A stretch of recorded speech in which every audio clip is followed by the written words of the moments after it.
હવે ખબરોમાં આગળ વધી અમદાવાદની વાત કરવામાં આવે તો ગુજરાત એટીએસને એક મોટી સફળતા મળી છે। સોશિયલ મીડિયા પર ચાંપતી નજર રાખતી એટીએસની ટીમે ભારતમાં ગઝવાએ હિન્દ સ્થાપવાના ઇરાદે સશસ્ત્ર બળફો કાવતરું કરવાનું ઘડતા 2 યુવકોને ઝડપી પાડવામાં આવ્યા છે। આ શખ્સો માત્ર દેશ વિરોધી વિચારો જ ન હતો ફેલાવતા, પરંતુ બોમ્બ બનાવવા અને હથિયારોના સ્મગલિંગ સુધીની નેટવર્ક ગોઠવી રહ્યા હતા। ગુજરાત એટીએસને મળેલી બાતમીના આધારે પાટણના સિદ્ધપુર ખાતેથી ઇરફાન કાલેખા પઠાણ નામના 22 વર્ષીય યુવકની ધરપકડ કરવામાં આવી છે। તપાસમાં બહાર આવ્યું છે કે ઇરફાન સોશિયલ મીડિયા દ્વારા આઈએસઆઈએસ અને અન્ય કટ્ટરપંથી જૂથો સાથે જોડાયેલો હતો। આરોપીઓનો મુખ્ય ઉદ્દેશ ભારતમાં સશસ્ત્ર બળવો કરી શરિયત લાગુ કરવાનો હતો। તેઓના નિશાના પર આરએસએસ સાથે જોડાયેલા લોકો અને રાજકીય નેતાઓ હતા। આરોપીઓ યુવકોને એકઠા કરી તેમને આરડીએક્સ અને અન્ય વિસ્ફોટકો બનાવવાની ટ્રેનિંગ માટે કેમ્પમાં મોકલવાનું આયોજન કરી રહ્યા હતા। હથિયારો માટે પાકિસ્તાન અને અફઘાનિસ્તાનથી સ્મગલિંગ કરવા અને તે માટે ફંડ ઉધારવાની પેરવીમાં હતા। ઇરફાનની પૂછપરછના આધારે એટીએસે મહારાષ્ટ્ર પોલીસની મદદથી મુંબઈના સાકીનાકા વિસ્તારમાંથી મુર્શીદ શાહિદ અખ્તર શેખની ધરપકડ કરી છે। મુર્શીદ મુંબઈમાં ચિકન બિરયાનીની હોટેલ ચલાવતો હતો અને ઇરફાન સાથે મળીને આ આખા કાવતરાનું પ્લાનિંગ કરી રહ્યો હતો। એટીએસે બંને આરોપીઓ વિરુદ્ધ ગુનો નોંધી તેમને 11 દિવસના રિમાન્ડ મેળવ્યા છે। હાલ આ કાવતરામાં અન્ય કેટલા લોકો સામેલ છે તે દિશામાં સઘન તપાસ ચાલુ છે।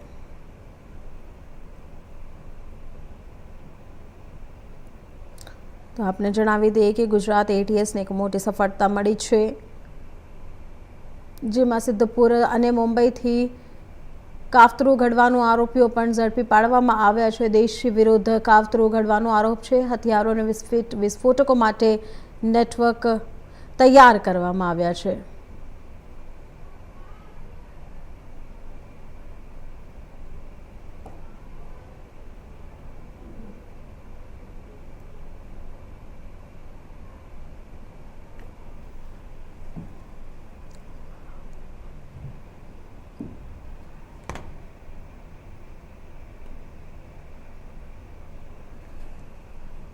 તો આપને જણાવી દઈએ કે હથિયારો પણ બનાવવામાં આવી રહ્યા હતા। સિદ્ધપુર અને મુંબઈથી આરોપીઓની ધરપકડ કરવામાં આવે છે। 2 આરોપીની ધરપકડ કરવામાં આવી છે। ગઝવાએ હિન્દના સ્થાપના કરવાનો સપનો જોતા હતા આ બંને આરોપી આઈએસઆઈએસ સાથે પણ સંપર્કમાં હતા।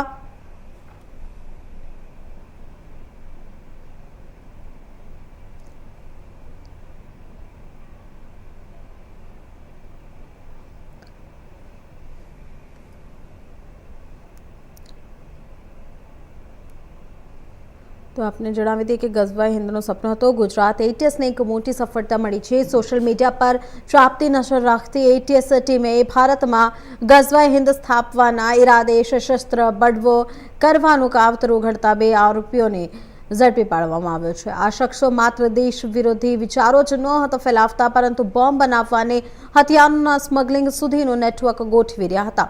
ગુજરાત એટીએસને મળેલી બાતમીના આધારે પાટણના સિદ્ધપુર ખાતેથી ઇરફાન કાલેખા પઠાણ નામના 22 વર્ષીય યુવકની ધરપકડ કરવામાં આવી છે। તપાસમાં બહાર આવ્યું કે ઇરફાન સોશિયલ મીડિયા દ્વારા આઈએસઆઈએસ અને અન્ય કટ્ટરપંથી જૂથો સાથે પણ જોડાયેલો હતો। આરોપીનો મુખ્ય ઉદ્દેશ ભારતમાં સશસ્ત્ર બળવો કરી શરિયત લાગુ કરવાનો હતો। તેઓના નિશાના પર આરએસએસ સાથે જોડાયેલા લોકો અને રાજકીય નેતાઓ હતા। આરોપીઓ યુવાનોને એકઠા કરી તેમને આરડીએક્સ અને અન્ય વિસ્ફોટકો બનાવવાની ટ્રેનિંગ માટે કેમ્પમાં મોકલવાનું આયોજન કરી રહ્યા હતા। હથિયારો માટે પાકિસ્તાન અને અફઘાનિસ્તાનથી સ્મગલિંગ કરવાની, તે માટે ફંડ ઉધારવાની પેરવીમાં હતા।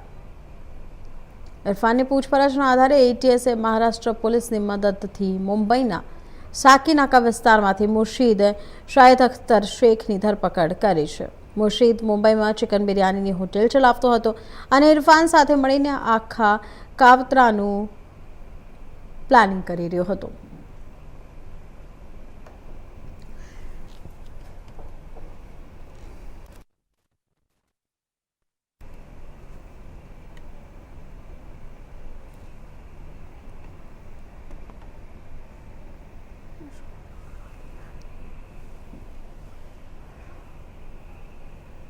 આપને જણાવી દઈએ કે સિદ્ધપુર અને મુંબઈથી આરોપીઓની ધરપકડ કરવામાં આવી છે। દેશ વિરુદ્ધ કાવતરો ઘડવાનો આ લોકો પર આરોપ છે।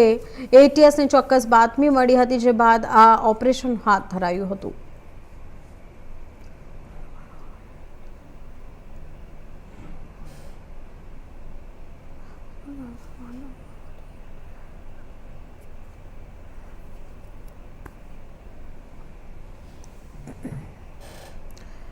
બંનેનો સંપર્ક પણ જણાવવામાં આવી રહ્યો છે આઈએસઆઈએસ સાથે અને આરડીએક્સ અને બીજા જે જીવલેણ હુમલા કરવા માટે સાધનોની જરૂરત થાય છે એ લોકોને ટ્રેનિંગ પણ આપવામાં આવી રહી હતી। ટ્રેનિંગ કેમ્પમાં મોકલવાની ફરજિયાત પણ કરવામાં આવી રહી હતી।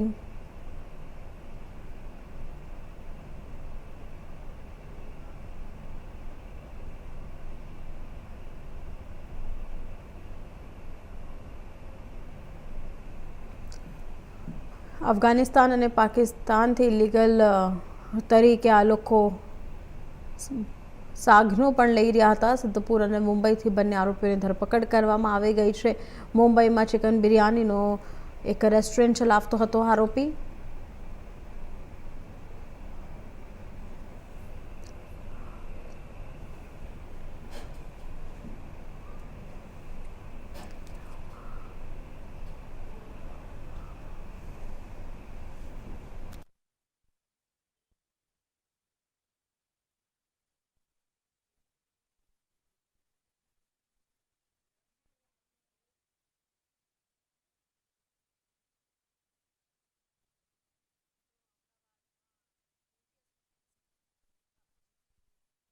બાતમીના આધારે બે આતંકવાદી માનસિકતાના યુવકોને ઝડપી પાડવામાં આવે છે। સોશિયલ મીડિયા દ્વારા આઈએસઆઈએસ અને અન્ય કટ્ટરપંથી જૂથો સાથે પણ જોડાયેલો હતો।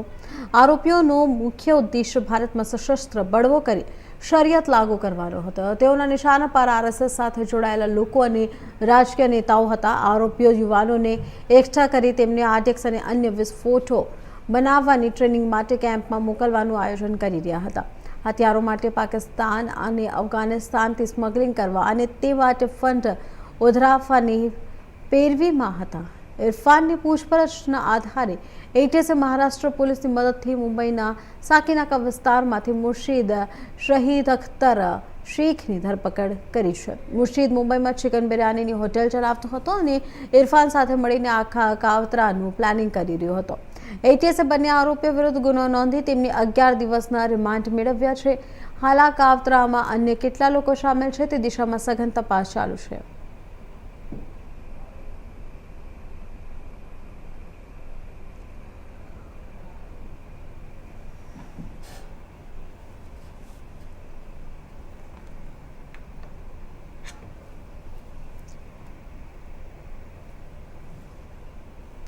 તો હાલ આ ખબર ઉપર વધુ માહિતી આપવા બદલ અમારા સંવાદદાતા જતીન રાવલ અમારી સાથે જોડાઈ ચૂક્યા છે। જતીન, જે રીતે આ એક મોટું સંગઠન ચાલી રહ્યું છે આતંકવાદ વિરુદ્ધ, જે માનસિકતા લોકોમાં આવી રહી છે, આપને જણાવ્યું કે એટીએસે કયા બાતમીના ચોક્કસ બાતમીના આધારે આ રિપોર્ટ મળી હતી અને કયા પ્રકારની ઓપરેશન હાથ ધરવામાં આવ્યું હતું?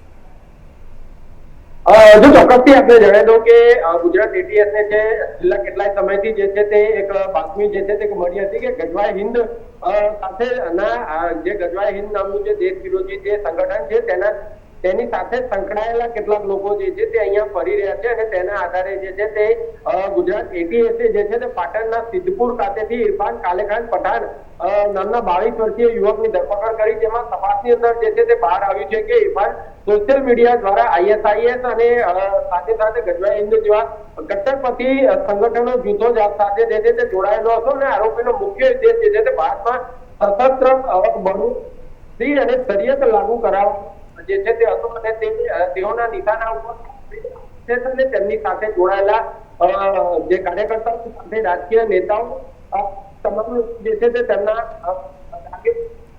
આ આરોપીઓ જે છે તે અલગ અલગ પ્રકારના યુવાનોને એકઠા કરી અને તેમને આરડીએક્સ અને અન્ય વિસ્ફોટકો બનાવવાની ટ્રેનિંગ માટે જે છે કેમ્પમાં મોકલવાનું આયોજન તેમના દ્વારા જે છે તે કરવામાં આવ્યું હતું। તેમના દ્વારા અલગ અલગ પ્રકારના મેસેજો જે છે તે વાયરલ કરવામાં આવી રહ્યા હતા, જેમાં ખાસ કરીને હથિયારો જે છે તે પાકિસ્તાન અને અફઘાનિસ્તાનથી સ્મગલિંગ કરવાના હતા મેસેજ જે છે તે લોકોના વાયરલ જે છે તે થયા છે. સાથે સાથે જે ઇરફાન જે છે તેની પૂછપરછની મદદથી મુંબઈના સાકીનાકા વિસ્તારમાંથી મુર્શિદ શાહિદ અખ્તર શેખની પણ જે છે તે ધરપકડ કરવામાં આવેલી છે. મુર્શિદ મુંબઈના ચિકન બિરિયાનીની હોટલ ચલાવતો હતો ને ઇરફાન સાથે મળી અને આખા આ જે નેટવર્ક જે છે તે તેમના દ્વારા જે છે તે ચલાવવામાં આવી રહ્યું હતું. એટીએસ દ્વારા 11 દિવસના રિમાન્ડ હાલ મેળવ્યા છે. ચોક્કસથી આની અંદર હજુ પણ ઘણા બધા ત્યાં સુધીમાં તેમની પાસે જે મોબાઈલ વગેરે જે મળી આવ્યું હતું, લેપટોપ મળી આવ્યા હતા, તેમાંથી ઘણા બધા વિડીયો અને સોશિયલ મીડિયાના જે ઇન્સ્ટાગ્રામ વગેરેની ચેટ જે છે તે તેમની મળી આવેલી છે, જેમાં અલગ અલગ લાગુ છે તે મેસેજ જે છે તે કરવામાં આવ્યા હતા અને ઘણા બધા દેશ વિરોધી મેસેજ પણ જે છે તે આની અંદર દેશદ્રોહી મેસેજો છે તે આ લોકોની ચેટની અંદર મળી આવ્યા છે. ત્યારે ચોક્કસથી ગુજરાત એટીએસ આની સંપૂર્ણ તપાસ જે છે તે કરી રહી છે. અત્યારે હાલ 11 દિવસના રિમાન્ડ એટલા માટે મેળવ્યા છે કે તે લોકો જાણકારી મેળવી શકે કે આ લોકોના આજે આરોપીઓ પકડાયા છે તેમની સાથે હજુ કેટલા આરોપીઓ જોડાયેલા છે, કયા કયા વિસ્તારના આરોપીઓ જે છે તે તેમની સાથે જોડાયેલા છે, કેટલા લોકો તેમની સાથે કનેક્ટેડ છે અને કેટલા લોકોને તે લોકો પોતાની સાથે જે છે તે જોડવા માંગતા જે છે તે કોના આધારે હિસાબે જે છે તે ચલાવવામાં આવી રહ્યું હતું. આ તમામ માહિતી અત્યારે ગુજરાત એટીએસ દ્વારા જે છે તે જે 11 દિવસના રિમાન્ડ દ્વારા એકઠી કરવામાં આવશે.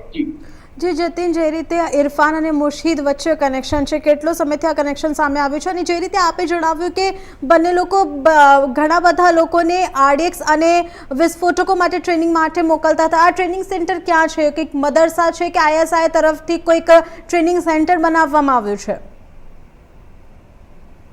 જો ચોક્કસથી આ તમામ બાબતોની માહિતી જે છે તે એટલા માટે 11 દિવસના રિમાન્ડ જે છે તે લેવામાં આવ્યા છે કે આ એટીએસ દ્વારા આ જેટલા પણ આજે આરોપીઓ પકડાયા છે તમામનું જે છે તે ઇન્વેસ્ટિગેશન કરવામાં આવશે, તમામની પૂછતાછ જે છે તે કરવામાં આવશે કે કઈ જગ્યાએ આ લોકો જે છે તે આ લોકોને જે છે તે ટ્રેનિંગ આપતા હતા, આરડીએક્સ ક્યાંથી લેવા, આજે આરડીએક્સ પાકિસ્તાને અફઘાનિસ્તાનથી જે સ્મગલિંગ કરવામાં આવતું હતું, કયા વિસ્તારોમાં તેને લઈ જવામાં આવતું હતું, ત્યાંથી કયા માધ્યમથી તેને બીજા અલગ અલગ જગ્યા ઉપર પહોંચાડવા માટેનું જે તેમનું જે ષડયંત્ર હતું, આ તમામ પ્રકારની માહિતી જે છે તે ગુજરાત એટીએસ આ 11 દિવસની અંદર રિમાન્ડની અંદર જે છે તે મેળવશે. સાથે સાથે આ લોકોની જે ચેટો જે છે તે હજુ પણ રિટ્રાઈવ કરવામાં આવી રહી છે, એટલે કે એમાંથી પણ ઘણી બધી માહિતીઓ જે છે તે નીકળી શકે તેમ છે કે પાકિસ્તાન, અફઘાનિસ્તાન સિવાય બીજા કઈ જગ્યાથી તે લોકો પાસેથી અલગ અલગ જે કહી શકાય કે આ હથિયારો કે આરડીએક્સ વગેરે જે છે તે સ્મગલિંગ કરવામાં આવી રહ્યું હતું અને હજુ પણ કઈ જગ્યાએ તે લોકોના માણસો જે છે તે સક્રિય છે, આ તમામ માહિતી જે છે તે અત્યારે હાલ ગુજરાત એટીએસ એકઠી કરી રહી છે. જી જતીન, વધુ એક વાત એ છે કે જે રીતે આવા લોકો સમાજમાં ઉત્પન્ન થઈ રહ્યા છે, સરકાર અને પોલીસનો અને જે આપની સંસ્થા છે જે લોકો પ્રત્યે કામ કરી રહી છે એ લોકોનો શું રોલ સામે આવશે કે આવી જે પ્રવૃત્તિ સામે આવી રહી છે રોક લગાવવા માટે કયા પ્રકારના એક્શન લેવામાં જરૂરી રહી છે? જો ચોક્કસથી ગુજરાત એટીએસ જે છે તે અલગ અલગ જે એજન્સીઓ છે તેમની સર્ચ એજન્સીઓ છે તેમની સાથે સંકલનમાં રહી અને તમામ આ પ્રકારની માહિતીઓ જે છે તે કાયમ એકઠી કરતી રહેતી હોય છે. ફક્ત એવું નથી કે આ બાતમી મળી હોય અને તે બાતમીના આધારે કામગીરી ચાલતી હોય, પરંતુ બાતમી ન હોય તો પણ બાતમી ક્યાંક ને ક્યાંક તેમના જે બાતમીદારો હોય છે તેમના કાયમ તે લોકો કોન્ટેક્ટમાં રહેતા હોય છે ને કોઈ પણ પ્રકારની આવી જો ક્યાંય પણ જો કોઈ શંકા જાય તો તે તમામ લોકોની જે છે તે પૂછપરછ કરવામાં આવતી હોય છે. તેમના પર લાંબા સમય સુધી જે વ્યક્તિ હોય તેમની ઉપર વોચ રાખવામાં આવતી હોય છે, તે લોકોની કોલ હિસ્ટ્રી ચેક કરવામાં આવતી છે, તે લોકોના એકાઉન્ટ ચેક કરવામાં આવતા હોય છે, તે લોકો કયા વિસ્તારમાં રહે છે, તે લોકો ક્યાં જાય છે, આ તમામ બાબતો જે છે તેના ઉપર ગુજરાત એટીએસ અને જે સર્ચ એજન્સીઓ છે તેમની વોચ જે છે તે રહેતી હોય છે કે જેથી કરીને જો આવું કોઈ પણ પ્રકારનું જો ષડયંત્ર, દેશ વિરોધી કોઈ ષડયંત્ર જો કોઈ પણ જગ્યાએ ચલાવવામાં આવતું હોય તો કોઈ પણ પ્રકારનો અનિચ્છનીય બનાવ બને તેના પહેલા જે છે તેને રોકી દેવામાં આવે. જી જતીન, માહિતી આપવા બદલ આપનો ખૂબ ખૂબ આભાર.